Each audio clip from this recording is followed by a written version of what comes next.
DS Sumra, પ્રમુખ રાજકોટ જિલ્લા NSUI।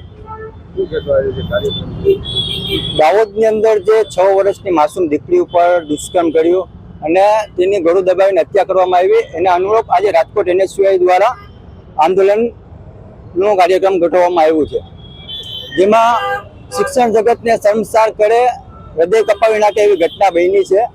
જે 6 વર્ષની પહેલા ધોરણમાં અભ્યાસ કરતી બાળકી ઉપર તેના આચાર્ય, જે RSS નો માણસ છે, RSS વિશ્વ હિન્દુ પરિષદ સાથેના તેના ફોટા આવ્યા છે। પૂર્વ મંત્રી અર્જુનસિંહ ચૌહાણ સાથેના ફોટા આવ્યા છે। જે આમાં ક્યાંક ને ક્યાંક અમને એવું લાગી રહ્યું છે કે ભાજપ અને આ સત્તાધારી સરકાર આવા લોકોને સપોર્ટમાં છે।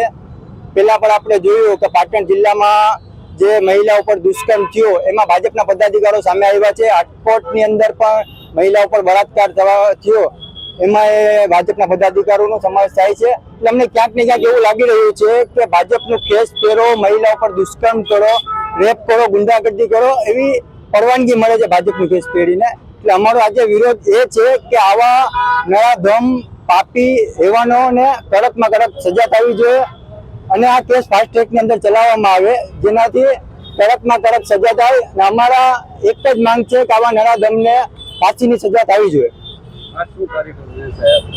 NSUI રાજકોટ દ્વારા આજે સૂત્રોચ્ચાર કરી, હલ્લા બોલ કરી, રોડ રસ્તા રોકી અને આ ડબલ એન્જિન સરકારની આંખો ખોલવા માંગીએ છીએ કે ગુજરાતની અંદર મહિલાઓ સુરક્ષિત નથી।